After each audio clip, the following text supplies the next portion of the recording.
If you stop seeking, you die. Let's get into it.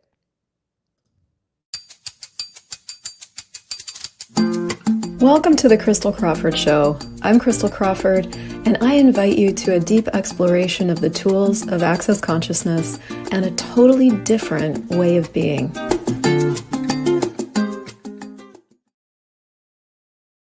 Well, this is going to be a big conversation, you guys. This is number 4 in a series of 10 different conversations that I'm doing around what it takes to have freedom and awareness, and ultimately what it takes to live beyond judging you. I've got some people here with me on Instagram. Hey, everybody who's watching on Facebook and YouTube.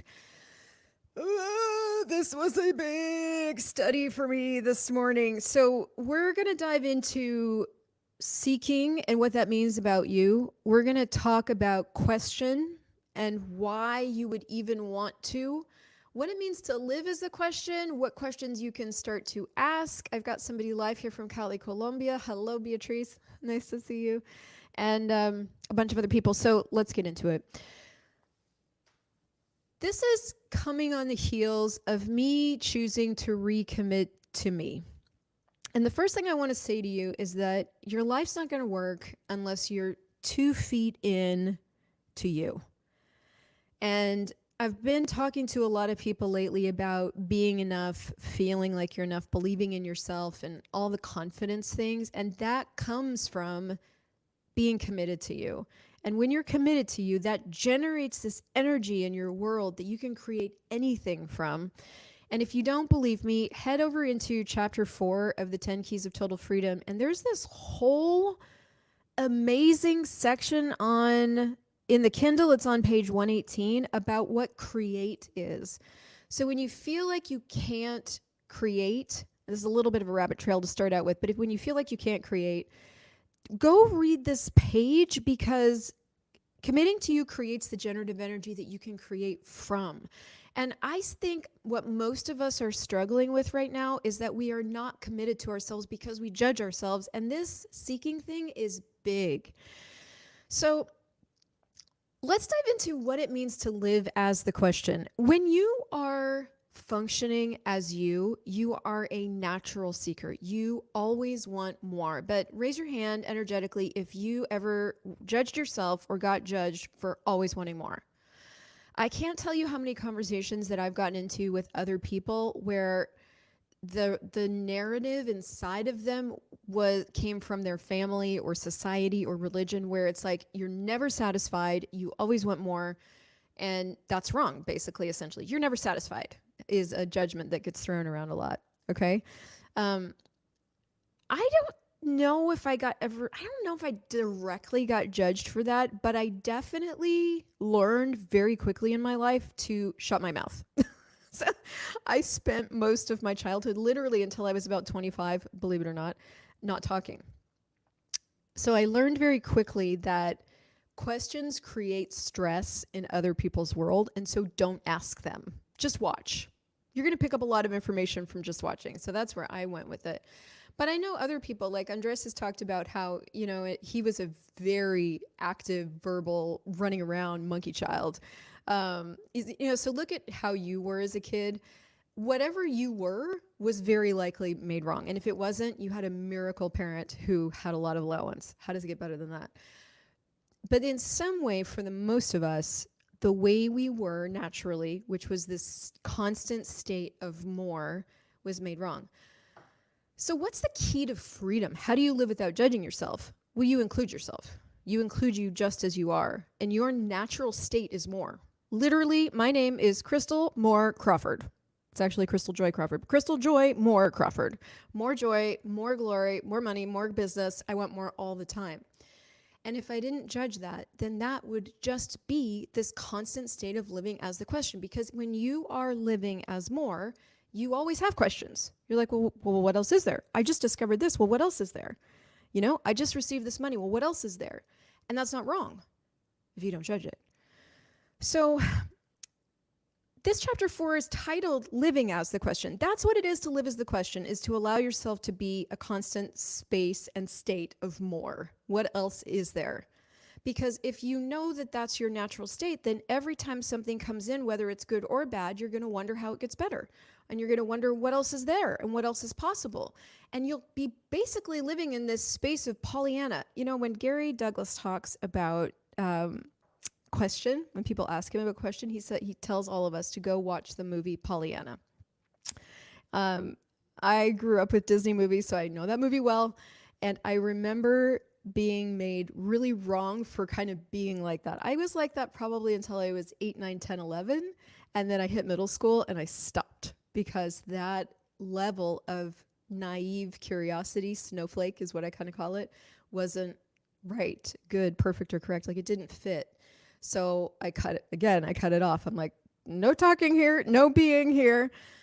So, but let me tell you how this showed up for me recently and why I think this is so huge and why I'm having a little bit of a hard time kind of pinning down the topic, even though we're going to go into some specifics and make this actionable, is as I was reading it this morning, I was looking at this chapter with new eyes.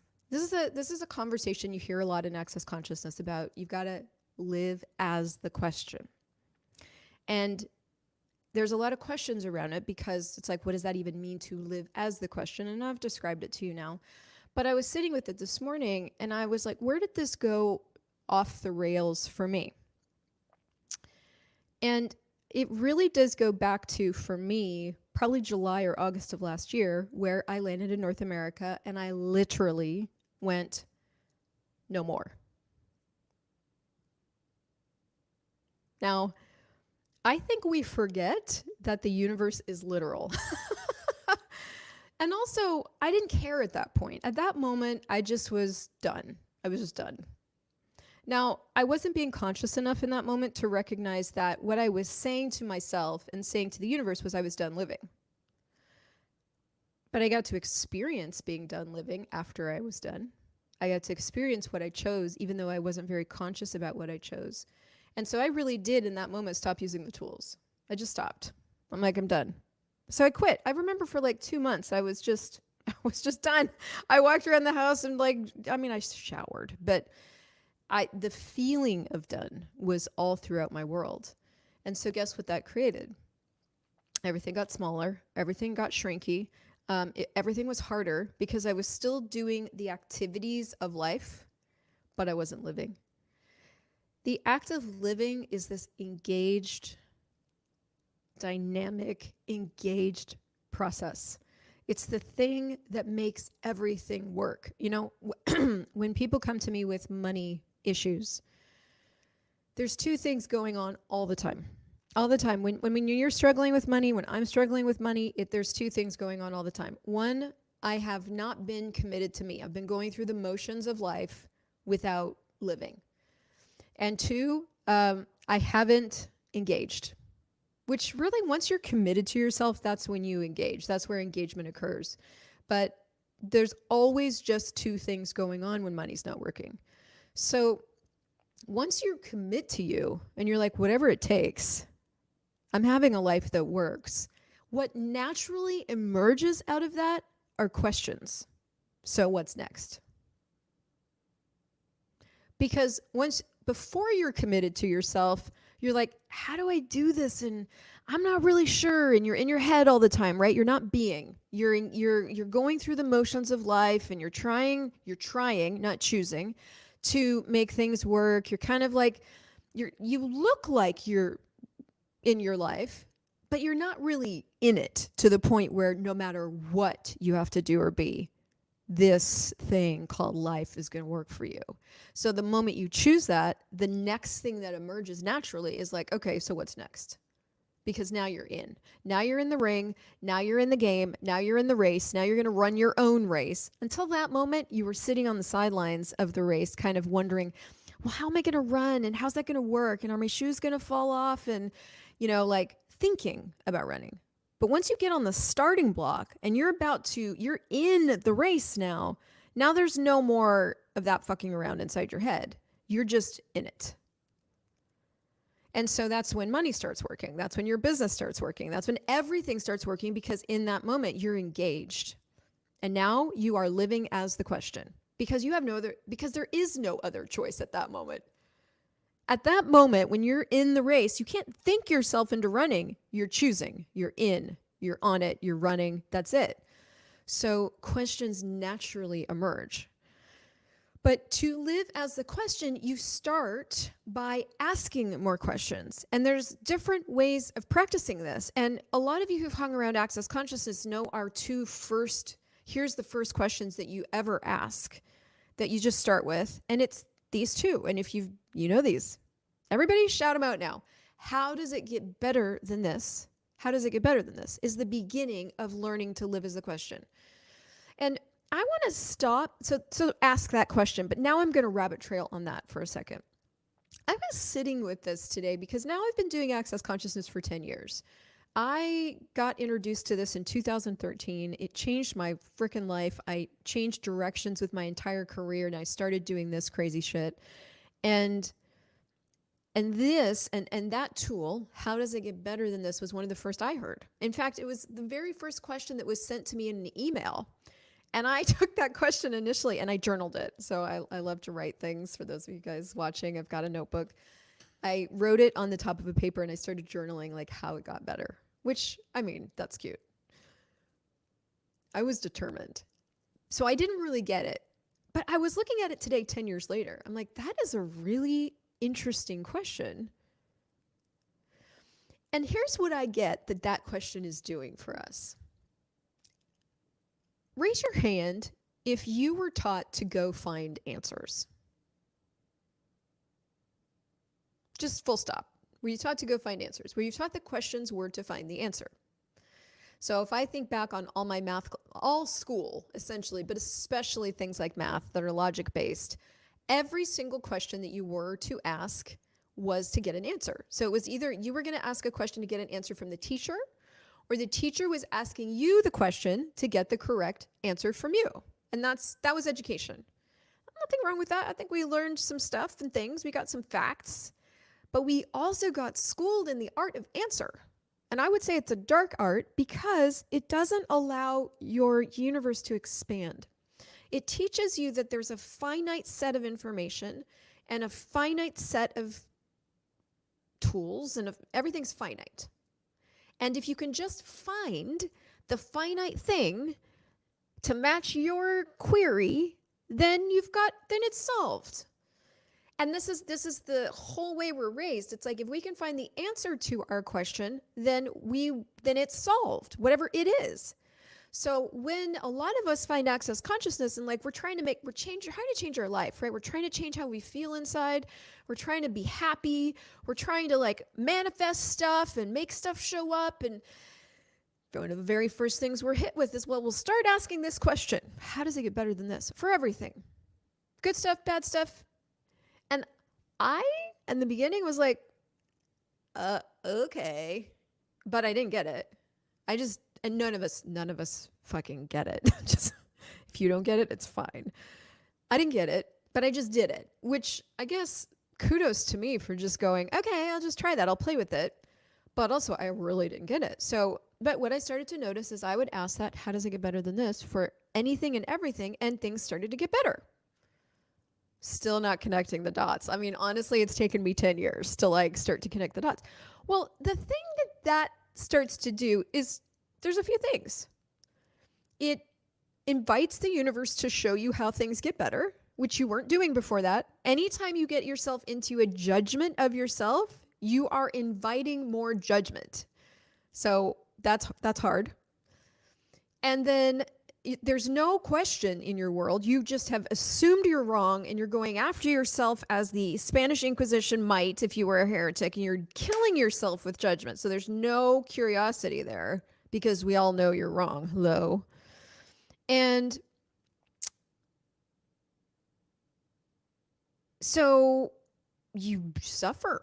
Your nervous system suffers, your body suffers, your money suffers, your business suffers, everything suffers because you're just kill the wrong element.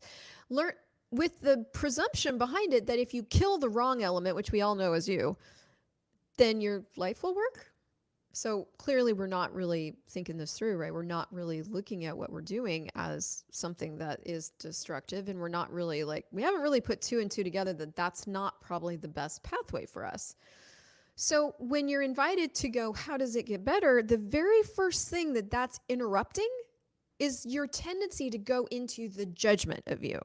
So it's an interrupting element. It invites the universe to show you how it gets better because before that moment, you weren't asking.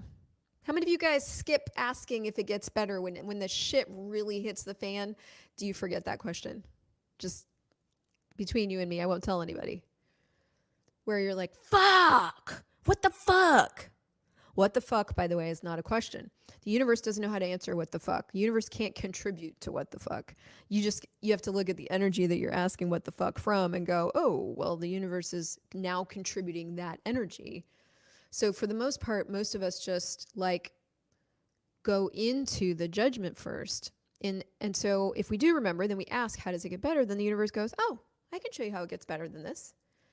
Because there's some weird fantasy that we have that life is gonna, if we are whatever, spiritual enough, conscious enough, we have enough affirmations, we are in an alignment enough, we're doing the right work, we're saying the right things, we're doing the right stuff, that everything in our life is going to be unicorns and rainbow poop.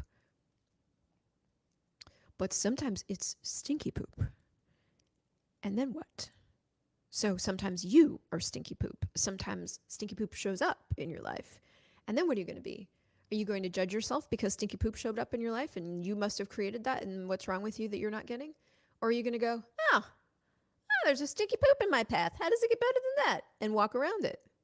Instead of assuming that you are the cause and the effect of everything. And of course you are God and you are making the shit show up. It's just, oh, there's shit. Interesting point of view. Okay, cool. How does it get better? Going immediately to the question that allows the universe to show you how it gets better than even that stinky poop. Even if the stinky poop is you. So it does a few things. It interrupts where you naturally want to judge yourself. It invites the universe to show you how it gets better. And then it opens up the possibilities for things to get better.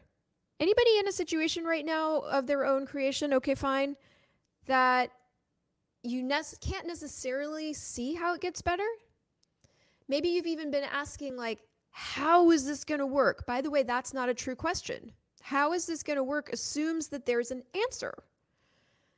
Instead of going, fuck, whatever it takes, this is going to work. Now what? True question. What would it take for me to be happy? What would it take for my finances to be really different? What would it take for my business to grow? That's open questions. Open questions invite elements and people and universes and things to contribute to you. Because if you could have figured out with your mind the answer to a right life, you probably would have been there by now. But we can't. Because that's not how it works. Because there is no right life. There's only the right life for you. And honestly, it's not even the right life. There's only living. And living is this creative, dynamic, hands on the clay, on the pottery wheel process that then emerges beautiful things for you to eat on and delicious stuff, and that's living.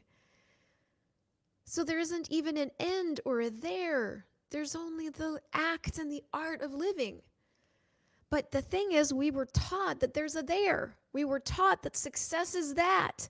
And for the most part, we were taught that all these things we're going after are the things that we don't have, and so we lack, and so we have to keep going after them, and so we just keep looking for the answers to get the things that we don't even want in the first place, but we've never asked ourselves a question, and so we just are chasing this success that isn't even the thing that we necessarily even want.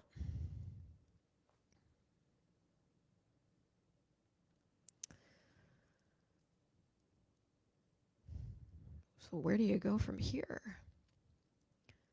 Well, what if you started seeking what else was possible that you haven't considered? And this is where I'm at. You know, over this past weekend where I sat with myself and I really was like, okay, I'm 1 foot in, 1 foot out on myself. I see what that's creating. I'm experiencing it. It's not comfortable. I wonder, I know about this cognitively. I've learned about committing to myself. I know I have the conversation in my head. I've read the book. It's The Home of Infinite Possibilities. For those of you guys that are wondering what that book on committing to yourself is, I know what that is. Now, if I were committed to me, what would I even choose next? Question. So, when you have a body and you are on the planet, you don't actually know how to be here. And you don't necessarily know what's next. Even if you have a plan, you don't know what's next. Because let's just say you take the next step in your plan, it's never going to go according to plan.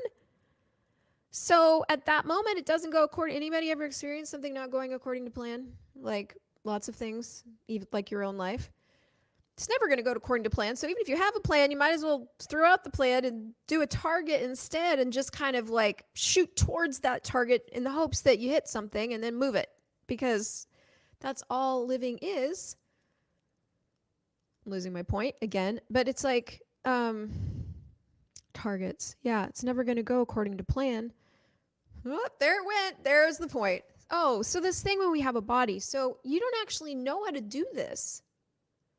You just didn't care that you didn't. There was no how when you chose to have a body, was there? You're just like, oh, I'm a being. Let's go have a body. I gotta throw those two people together and do that. And there's some stuff I want to create, and I need a body to do it. And plus, having a body is very fun. I get to eat things and sex things and taste things and run in things and feel air on my skin. Bodies are fun. Okay. Bam, you have this body, and now and then you learn stuff. Go to school, and they teach you things. And because you're bright and absorbent and psychic and intelligent, you pick up on those things and you start working with them to see how they work. And then you find out that most of them don't work that well. And instead of questioning the thing, you judge yourself because the life stuff you learned didn't work that well. And then you feel worse and worse and worse and worse and worse and worse, and you get depressed and anxious and you hate yourself. And then by the time you find bars and you get your bars run and some of that heaviness gets dissipated from your world, you're like, oh, I think maybe there's a me still in there somewhere. Oh, now what?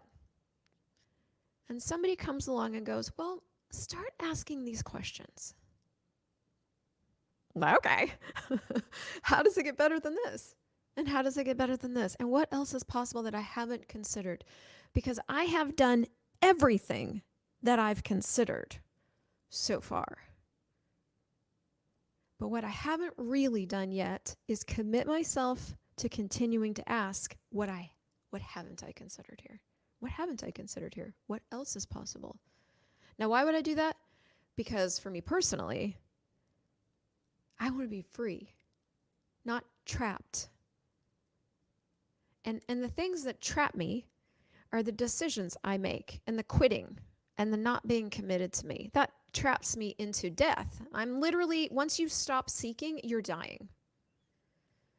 Once a flower stops seeking the sun, it's literally dying. That is a natural process. Once a pest has taken over a tree's natural abilities to pull nutrients from the earth, and that tree no longer has access to its abilities, it just dies. That's a natural thing. So once you, the flower that you are, stop seeking the light, the sun, arcing your neck around so that you can get light and bask in the warmth, you start dying. It's not wrong, it just is.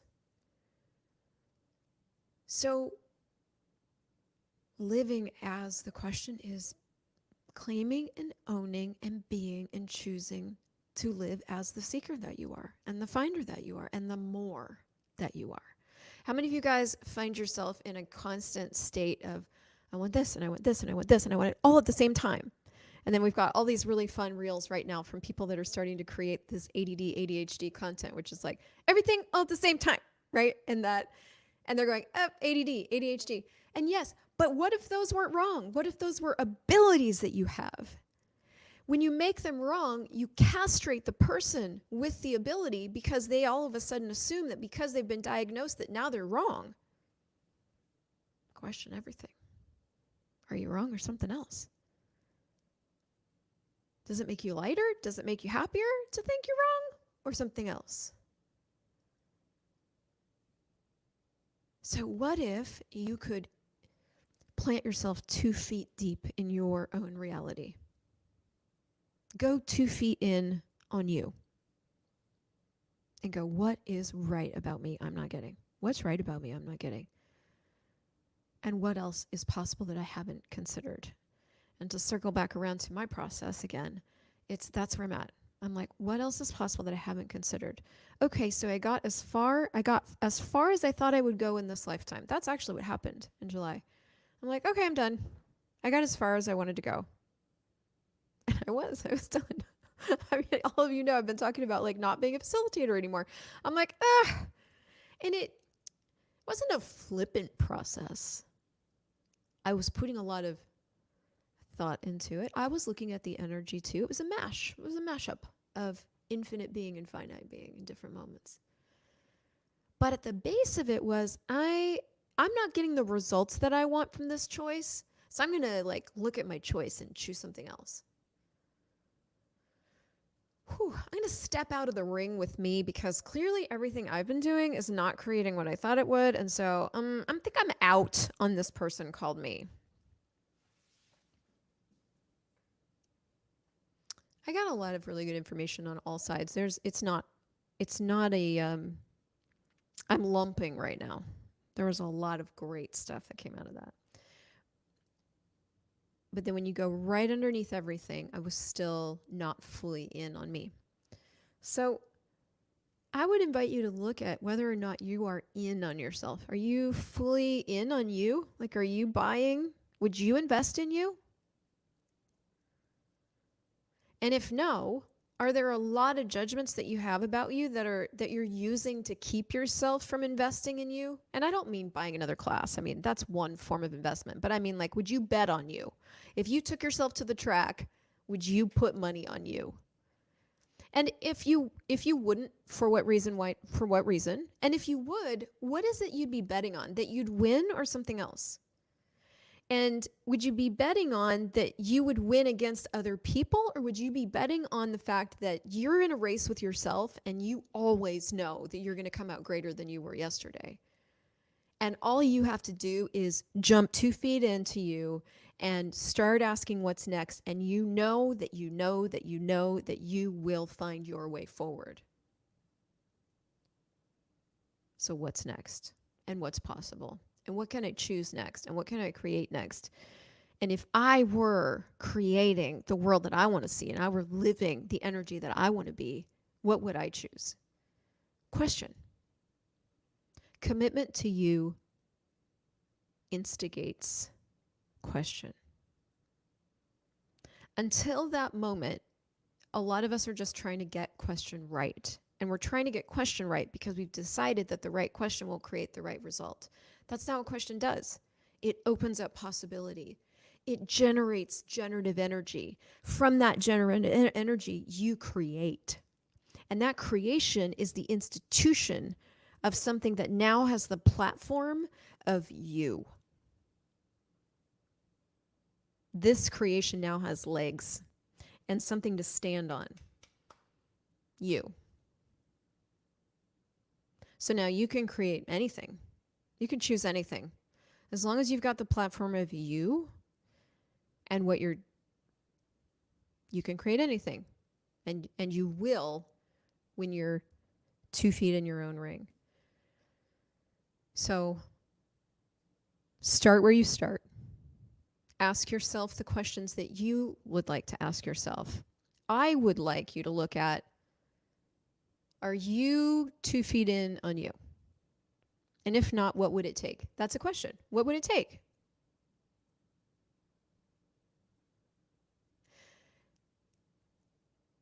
Start asking, how does it get better than this for everything? And see what that opens for you. See if it renders you lighter. See if it brings in magical things. And if you're in a place where you just don't know, or you're not sure, or whatever, or in any place, if you've got a body, ask, what else is possible here that I haven't considered? And if there's anywhere in your world that you felt done or finished, go, is this me? Who am I quitting on here? And if I'm quitting on me, what would it take to not quit on me? What else is possible that I haven't considered?